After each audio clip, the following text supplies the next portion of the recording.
이제 때가 다 찼어요. 요한복음에서 이야기하는 때가 완전히 다 찼습니다. 그리고 예수님이 잡히세요. 잡히셨어요. 요한복음 1부에서 표적의 책, 사인이 가리키는, 그리고 영광의 책으로 넘어와서 예수님이 제자들에게 마지막으로 알려주셨던 영광의 그 일이 이제 현실이 됩니다. 현실. 여러분, 근데 항상 현실은 잔인해요. 참혹합니다. 모든 복음서들은 예수님께서 죽으시는 장면을, 그 참혹한 고통을 적나라하게 기록합니다. 왜 그랬을까요? 왜 그렇게 세세하게 적나라하게 기록할까요?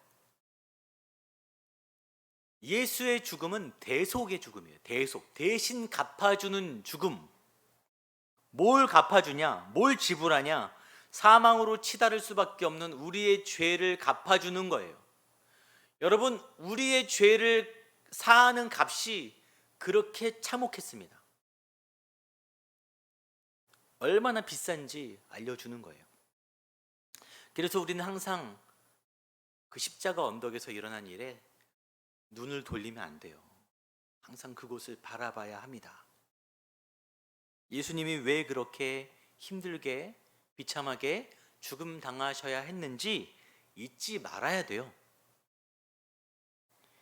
2000년대에 교회에 굉장히 유명했던 단어가 있어요. 비전.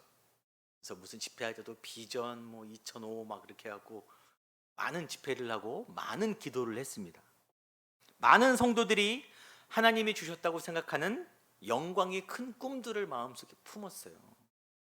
근데 우리가 생각하는 영광과 하나님의 영광은 실제 차이가 많이 있는 거예요. 하나님이 주시는 참된 비전, 영광은 어디에 있냐? 골고다 언덕 위에 있어요. 갈보리 언덕에 하나님의 뜻이 이루어지는 그 십자가의 자리가 하나님의 영광의 자리인 거죠.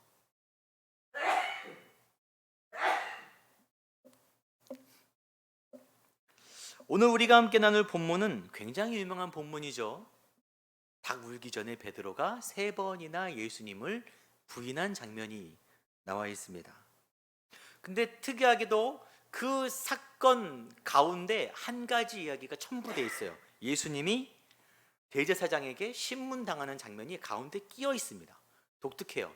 샌드위치 구조라고 하는데 독특한 의미를 전달하고 있는 거예요. 근데 오늘 우리가 함께 볼 것은 이 본문 가운데 드러나는 3가지 부류의 사람들을 통해서 우리의 모습도 돌아보고 우리가 갈 바를 한번 제시해 보고자 합니다. 첫 번째 우리가 볼 사람들이 누구냐? 대제사장이에요. 대제사장. 같이 읽을까요? 먼저 안나스에게로 끌고 가니 안나스는 그 해의 대제사장인 가야바의 장인이라. 예수님이 처음 끌려간 곳이 안나스의 집입니다. 근데 그 다음에 그 해의 대제사장인 가야바. 여러분, 굉장히 이상한 표현입니다. 알고 보면. 여러분, 대제사장은 종신직이에요. 죽을 때까지 대제사장을 합니다. 근데 그 해의 대제사장이라고 말하고 있어요. 약간 이상한 거예요. 당대의 대제사장도 아니고 그 해의 대제사장. 이렇게 얘기하면 왠지 우리나라 뭐 대통령이나 국회의원처럼 임기가 있는 것처럼 보이잖아요.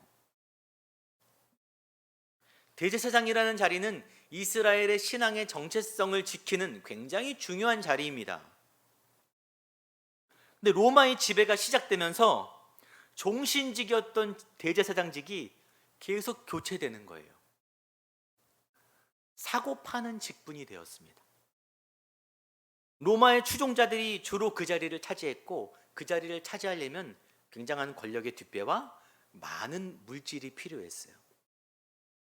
심할 경우에는 치열해서 임기를 1년도 못 채우는 경우가 허다했습니다. 정치적인 이유로 쫓겨나고 더 돈 많은 사람한테 쫓겨나고 그런 일이 허다했어요. 굉장히 치열한 자리가 대제사장, 이스라엘의 실질적인 권력 자리예요. 왜 그 자리를 사람들이 큰 돈을 주고서라도 사려고 했냐? 결국 돈 문제예요. 엄청난 이권이 대제사장직에 걸려 있습니다. 그 이권과 예수님이 정면으로 충돌하신 사건이 있어요. 뭐냐면 성전을 청결하신 사건입니다. 각 절기 때가 되면 먼 곳에 있는 순례자들이 다 예루살렘으로 모입니다. 제사를 드리기 위해서. 소나 양, 그런 큰 가축들을 끌고 오기가 너무 힘들어요. 길도 험하고. 자연스럽게 돈을 가지고 와서 예루살렘 인근에서 구입을 하는 거예요. 꼭 내가 키우고 내가 끌고 와야지만 재물의 가치가 있는 건 아니잖아요. 뭐 그럴 수 있는 문제예요. 그래서 예루살렘 인근에 가축 시장이 형성되었습니다. 자연스러운 현상이에요. 그럴 수 있습니다. 그런데 재물의 무흠을 판결하는 사람들이 누구냐? 제사장들이었어요. 이 재물은 드릴 수 있어. 이 재물은 안 돼. 판결하는 사람이 제사장들입니다. 제사장들이 어떤 일을 했냐면 성전 안에 시장을 만들었어요. 거기서 가축을 파는 거예요. 그리고 어떤 짓을 하냐? 성전 밖에서 산 가축들은 모조리 불가 판정을 내는 거예요. 얘 좀 이상해. 털이 안 좋아. 좀 눈이 좀 이상해. 휘었어. 모조리 불가 판정을 내고 성전 안에서만 산 재물에만 합격 도장을 찍어주는 거예요. 어떻게 됩니까? 밖의 시장은 죽고 안의 시장만 살아나는 거예요.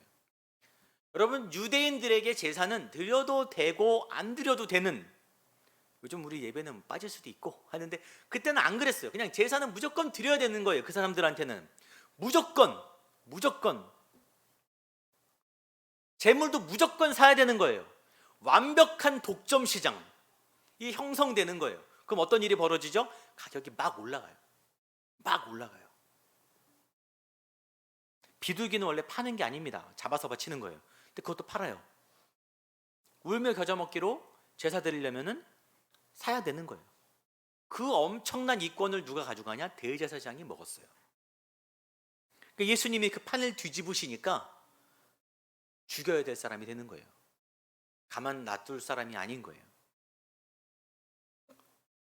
안나스란 사람은 그 해의 대제사장 가야바의 장인입니다. 대제사장은 아닌 거죠. 근데 이어지는 본문의 내용을 보면 안나스의 집으로 예수님이 처음 끌려가는데 안나스를 대제사장이라고 부릅니다. 이상해요. 종신직은 한 명인데 가야바도 대제사장이라 부르고 안나스도 대제사장이라 부르는 거예요. 안나스는 전대 대제사장입니다. AD 7년부터 15년까지 9년 동안 대제사장직을 수행했어요. 그리고 정치적인 이유로 제명되었습니다.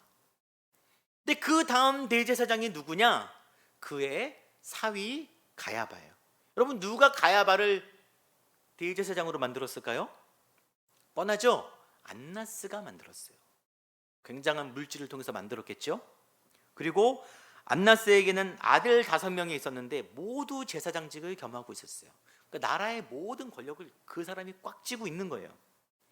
겉으로 보이기에는 가야바가 대제사장이나 실제로 인식 속에 진정한 대제사장은 뒤에 딱 버티고 있는 전대 대제사장 안나스인 거예요.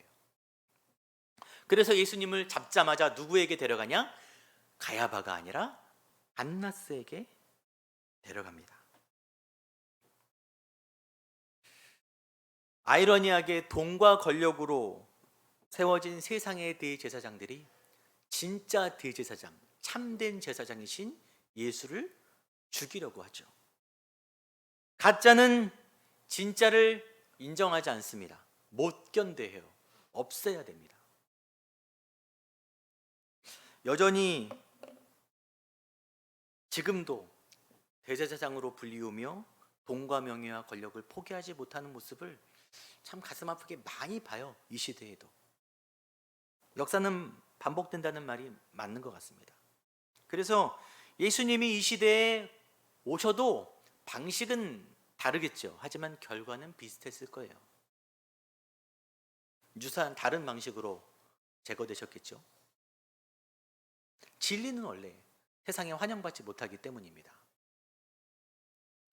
우리가 대제사장에 관한 이야기를 첫 번째로 봤고, 두 번째 우리가 볼 사람들이 누구냐면 아랫사람들이라고 표현되는 사람들이 있어요. 아랫사람들. 성경에서 이런 말 잘 안 들어봤죠? 그 이야기를 하기 전에 설명드릴 게 있는데, 예수님이 안나스의 집으로 잡혀가실 때 예수의 뒤를 따라갔던 2명의 제자들이 있습니다. 15절에 시몬 베드로와 또 다른 제자 한 사람. 여러분, 성경에서 요한복음에서 이름을 밝히지 않는 제자는 요한이라고 생각해요. 대부분 아마 요한일 겁니다. 요한은 안나스를 아는 사람이라서 먼저 들어갔고, 그리고 베드로를 불러들이죠. 그때 밖에 있던 베드로를 데리고 온 여인이 있어요. 문 지키는 여인입니다. 문 지키는. 그녀는 안나스 가문의 시종으로 문을 지킨다는 말을 볼 때 출입하는 이들의 신원을 파악하는 그런 역할을 감당하는 여종이었어요. 그 여자가 이렇게 물어봅니다. 베드로에게, 이상하다. 너도 그 제자 중 한 사람 아니냐? 물어봐요. 그리고 그 다음 장면에 어떤 장면이 있냐면은, 베드로가 이제 집으로 들어와서 안나스 집에 아랫사람들이 추워서 불을 펴놨습니다. 밖에다가. 추우니까 밤중이었어요. 그때 예수님 잡히실 때 밤이었습니다. 불을 쬐고 있는데 베드로도 함께 그 불을 쬐고 있어요. 추우니까. 아랫사람들이라는 포괄적인 표현으로 바뀝니다. 아까 그 여종도 이 아랫사람에 포함되는 사람인 거예요. 어감이 조금 좋지 않죠? 아랫사람. 근데 18장 내내 이 아랫사람들이 등장합니다. 3절에 유다가 예수님을 잡으러 올 때 대제사장들과 바리새인들에게서 얻은 아랫사람들을 데리고 왔어요. 아랫사람들. 그들이 든 불이 뭐였어요? 지난주에 얘기했던 등과 횃불. 이 등과 횃불이 뭘 상징한다 그랬죠? 세상 권력과 세상 가치의 불인 거예요. 세상 빛을 가지고 참된 빛인 예수를 잡으러 오고 있다고 말씀드렸죠. 아랫사람들이 지금 본문에서 쬐고 있는 불도 비슷한 유사한 의미인 거예요. 그 같이 불을 쬐던 사람 중 하나가 또 물어보죠. 너도 예수의 제자 중 하나 아니냐? 이렇게 물어봐요. 그리고 또 아랫사람이 등장하는 구절이 있는데 장면이 좀 달라요. 이거는 안나스에게 신문 당하실 때 아랫사람이 등장하는데, 이 말씀을 하심에 안나스의 말에 예수님이 답변을 하신 거예요. 곁에 섰던 아랫사람 하나가 손으로 예수를 쳤어요. 실제로는 손이 아니라 곤봉 같은 거로 구타한 것입니다. 이 사람은 종은 아니고 성전 수비대로 여겨지는데 안나스의 영향력 명령 아래에 있는 사람이에요. 이 사람도 자기 주인에게 말대꾸하는 예수를 침으로써 환심을 사려고 했던 사람이죠. 아랫사람이라는 사람이 계속 등장합니다. 이들은 철저히 누구의 입장에서 생각하고 말하냐? 안나스, 주인의 입장에서 말하는 거예요. 주인의 입장에서. 사실 이 사람들은 예수님과 제자들을 대적할 이유가 하등 없어요. 시키는 대로만 합니다. 시키는 대로만. 철저하게 자기 주인의 명령만 따라서 움직이고 있어요. 이 사람들이 누구를 대표해서 보여주냐면 스스로의 생각과 사고 없이, 판단 없이, 신앙의 철학 없이 그냥 시키는 대로만 하는 철저히 이용당하는 무리들의 표본인 거예요. 옳고 그름에 관해서 무엇이 진리에 관한 판단인지 스스로 못하고 시키는 일만 하는 것입니다. 이거 하라면 이거 하고 저거 하라면 저거 하는 거예요. 그것이 맞다라고 생각합니다. 예수를 핍박하고 제자들을 색출해내는 일이 잘못됐다고 전혀 생각하지 않아요. 권력을 가진 사람들의 욕망 중 하나가 뭐냐면 이런 아랫사람들을 많이 거느리고 싶어 해요. 무지하고 자기 말만 듣는, 자기 바운더리 성 안에 갇혀 있는 사람들을 많이 확보하고 싶어 합니다. 누구나 그런 욕망이 있어요. 자기 말 잘 들으면 좋잖아요. 교회도 마찬가지죠. 여러분, 아무 때나 아멘 하면 안 돼요. 아무 말이나 아멘 하면 안 됩니다. 여러분의 신앙의 양심과 여러분의 신앙의 상식이 허용되는 말에만 아멘 하셔야 돼요. 목회자의 허물은 판단하는 게 아닙니까? 하나님이 판단하시나요? 목회자에게 순종하면 복 받습니까?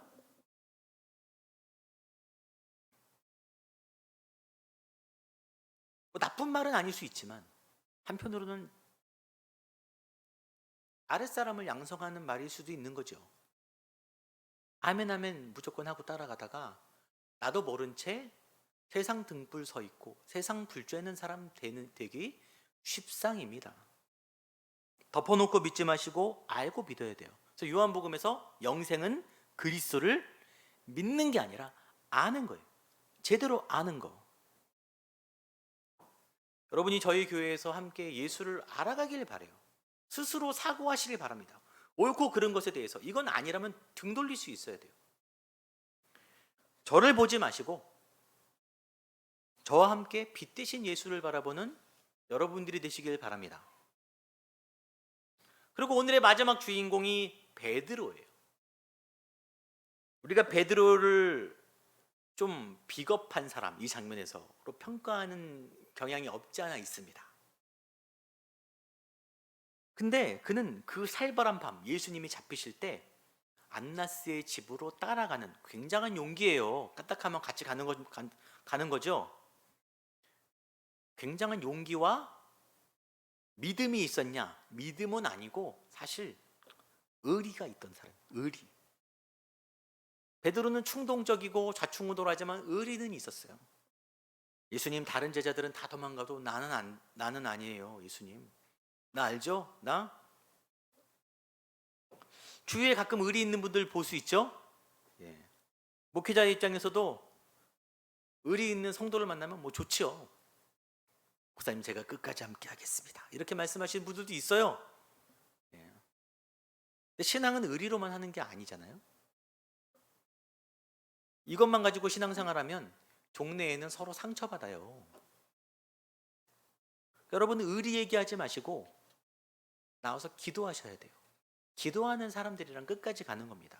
은혜가 있고 믿음이 있어야 가는 거지 내 의지로 할 수 있는 건 없다는 거죠. 여종이 베드로에게 물어봅니다. 너도 그 제자 중 하나가 아니냐? 갑작스럽게 물어봤어요. 지금 얼마나 그 마음이 떨려요. 사지로 몰래 숨어 들어가는 건데.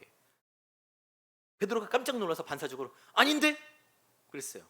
이거는 의도한 말이 아니죠. 여러분, 정말 이렇게 갑자기 일이 터졌을 때 여러분 자기도 모르게 거짓말한 적 다 있으시죠?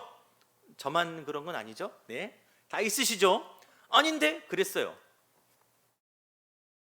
그리고 그 바로 다음에 그때가 추운 거로 아랫사람들이 불을 피우고 서서 쬐니 베드로도 함께 서서 쬐더라. 불을 쬐고 있는 거예요, 같이 베드로가. 밤에. 그 마음이 얼마나 혼란스러울까요? 얼마나 당황스럽고 부끄러웠을까요?